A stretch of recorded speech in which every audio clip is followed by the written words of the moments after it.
More than 70% of all murder-suicides involve an intimate partner. More than 90% of the victims in these murder-suicides are female. Last month, a Tampa teacher, Kelly Garrison, was shot and killed by her ex-husband. Garrison's ex found her hiding in Georgia at her sister's house. He shot and killed both women before killing himself. 10 News reporter Liz Crawford has more on how the Tampa Bay community is honoring the beloved teacher. Tampa police think that someone knows who the Seminole Heights murder suspect is. All they need is a name. Until then, troopers are in the neighborhood to keep everyone safe. And there are billboards just like this everywhere as a reminder that you can stop this killer. All you have to do is call Crime Stoppers. This Facebook post of a second grade class assignment might have made you feel sad, maybe even a little bit guilty. It's from a teacher in Louisiana who asked her students to write about one thing they wish had never been created. She says out of 21 students, 4 of them wrote about their parents' cell phone. In one assignment, a student writes, "I don't like the phone because my parents are on their phone every day. I hate my mom's phone, and I wish she never had one." 10 News reporter Phil Buck went to find out if Bay Area kids feel the same way. Phil is here with us now. So what can we do if we think that our phones are getting in the way of our relationships? Well, the first thing is, if it is problematic, then we need to acknowledge the problem that we have going on in our lives. Can you tell us if it's a problem for you? Yeah. It is a problem? I'll be honest. I mean, it's something we struggle with. My daughter has come to me and said, Dad, put your phone down. We do so much on our phones, though. Yeah. So what do you do if it is a problem? Well, there are any number of things that are available to us. But the first step is to say, maybe this is a problem for me. Yeah, and to actually see it and see those numbers is probably really impactful as well. I think so too. Just being mindful of it and mindful of where and when and around whom we're using our phones is a big deal. Yeah. And so much too. We try to limit our kids' screen time. Right. Maybe sometimes we forget to limit our own. Yeah, take a look at ourselves in that too. All right, Phil, thanks. Thanks. Shortly after Wednesday's shooting, we saw headlines like these. 18 school shootings this year alone. The headlines, while correct, are a little bit misleading. All of this research comes from a group called everytownresearch.org. This is a map of all 18 schools on the website with reports of gunfire. Look at these cases a little more closely. There's one in Seattle. A bullet there hit a window and a filing cabinet at a high school. No shooter was found and no one was hurt.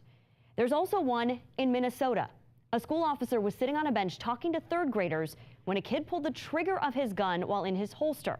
That bullet hit the ground and no one was hurt. Now, if you take away the locations where no one was hurt, you're left with 8. Now look at these locations even closer. Take away any unintentional injuries, suicide, college campuses, and shootings not involving students. At this point, we're down to 4. The school in Texas involved a 16-year-old aiming for a certain student, missing and hitting a 15-year-old girl.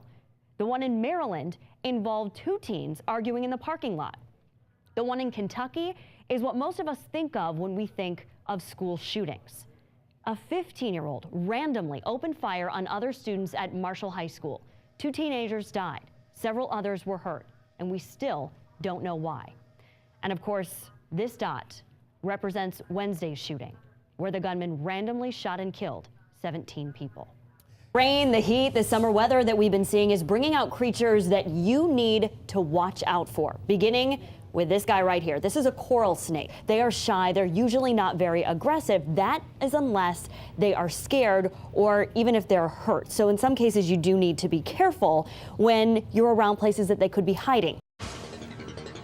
We're on top of a 10 News alert right now out of Ybor City. We're going to take you live with Sky 10. We are over a McDonald's. This is off of 13th Avenue, East 13th Avenue, just off of I-4 in Ybor City. What we know right now is that there is a person in custody, not under arrest.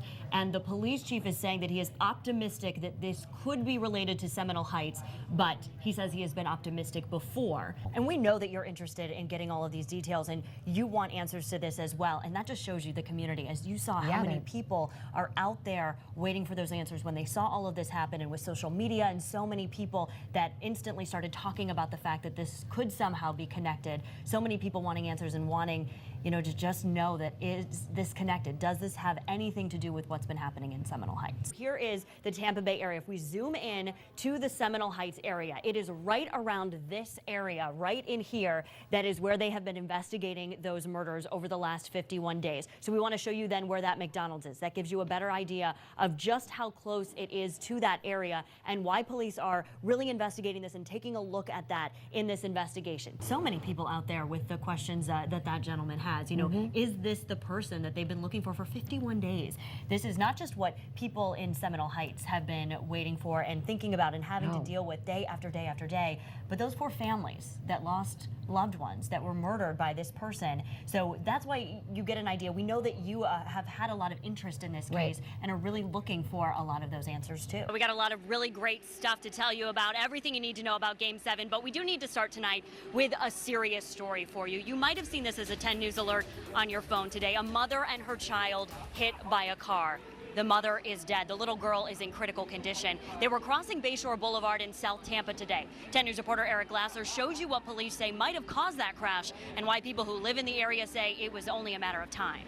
Such a tragic story that happened today. Dangerous stretch right along. It absolutely is, and that speed limit along that stretch of Bayshore Boulevard, by the way, is 40 miles an hour. But people who live in that area say that they regularly see people driving much faster than that. And the puck drops at 8 o'clock tonight. As you know, Bolts taking on the Caps, tied at 3 games each. So this is the game. This is it, so that they can go on to the Stanley Cup final. And we know who they're going to play when the Bolts Vegas, move baby. on. Vegas. Let's go to Vegas. And they start on Monday. Right. That's when Memorial Day games start. If the Bolts win, obviously that game will be here in Tampa. If the Caps win, that game is going to Vegas against the Caps, which is not going to happen.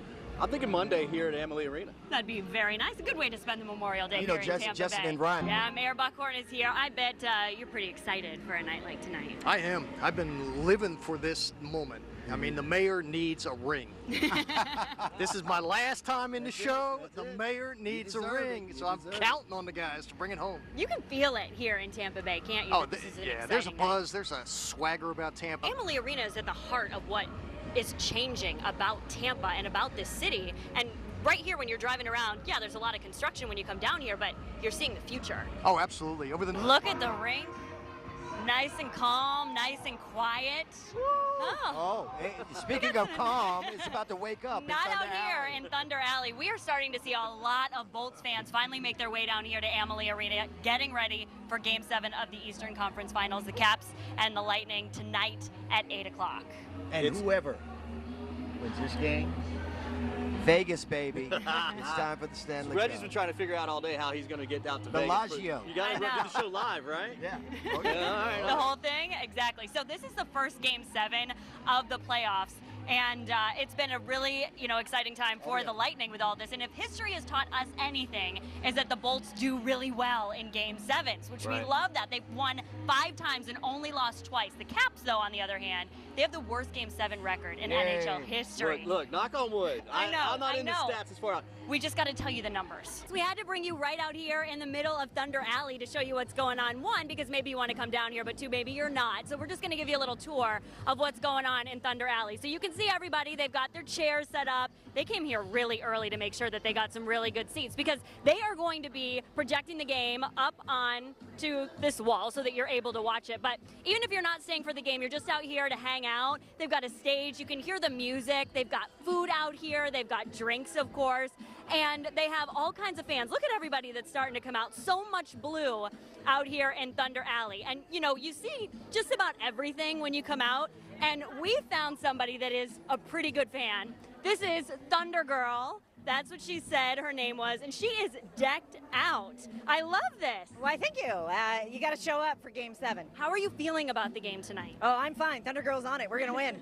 How about comparing Monday and how they played, and then everybody was really pumped for it? Are you nervous at all, or do you still have that really good energy about it? I'm not going to be on the ice. I'm going to be yelling my head off in the crowd, and so I'm not nervous at all. This is a great atmosphere. This is a great team. It's a great town. We're going to win. All right, what do you have to say before we get off the air right here? Go Bolts! Woo! We love to hear it. A lot of good energy. It's starting to build. Just a couple hours away from the puck dropping inside of Amalie Arena, and we're really looking forward to a really great game tonight. It has been one of those days when you walk up and you can just feel that you know that there's a lot of sadness in the air. But the one thing that we have noticed is that a lot of people are just remembering what a great guy Roy Halladay was. Far beyond baseball. And so many people were saying, too, that they felt privileged and honored and humbled to even know him. And then people were saying that he was a friend. It was an even greater honor to call him a friend. He was also an animal lover, and he did so much in the community. When we walked in, it was so nice that we ran into a woman. Her name was Mary, and she talked about what a great guy he was, and she only got to meet him one time. Roy Halladay is being remembered in a spot that he loved so much, on a baseball field. There have been tears, there has been laughter, as so many people have come together to share their memories of Roy.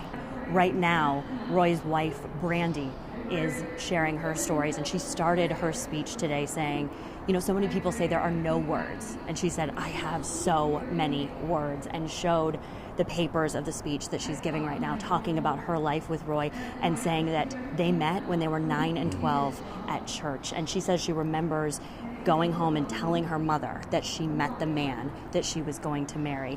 It has been stories like that that we've gotten to hear that have been so wonderful because we all have heard so much about what a great guy he was. We're on the brink of hurricane season, so we are getting you ready with our Storm Week coverage. First, though, today was one of those days, guys, where it just really felt like it was never going to end, all this rain. Storm surge was a major threat as the Bay Area braced for Hurricane Irma last year. We wound up seeing the opposite, though. Look at this. Water was sucked right out of the bay. But that doesn't mean that you should let your guard down. Even the effects of Alberto were enough to remind us how vulnerable we are to storm surge, along with heavy rain. 10 News reporter Eric Lasser shows you how hundreds of millions of your hard-earned tax dollars are being spent to combat the problem and whether any of it will really work in the long run. But today, the biggest topic of conversation is really the reason that she is now giving for sending out that tweet. Yeah. Okay, how many of you out there are over all of this rainfall?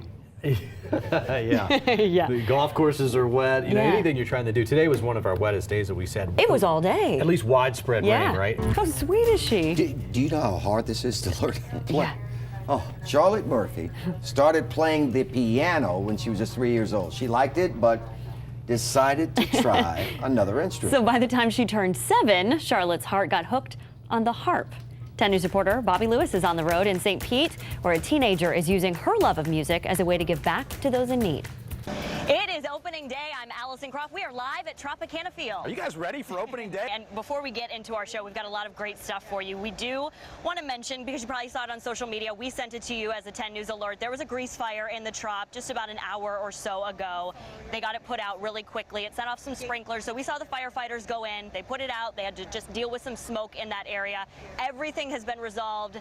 No issues. Opening day will go on as planned. None whatsoever. And we're starting to see some cars roll in. We've seen some fans rolling in. They were here early when Yes, we got here. they got here early. Just a little bit over. The gates open at 2 p.m. The ceremonial first pitch is at 3:51. Ray's Special Assistant of Baseball Operations, Tom Foley's throwing out the first pitch. Foley's 23rd season in the Rays organization. Been here a long, long time. Yeah, he spent the last 16 seasons on the Rays Major League coaching staff, the longest tenured club in history, coach in club history. The first pitch, just after 4 o'clock. Do you have a favorite memory of opening day? We were talking about that a little earlier. It is a beautiful day, and we have now Rays President Brian Auld with us. Thanks for talking with us. Thanks for having me. How you feeling about the season? Couldn't be more excited. Yeah. It's a great day whenever the season gets kicked off. Can't wait to see what these guys do. A lot of changes in the offseason, but still so much optimism going into this season. You feeling that? Absolutely.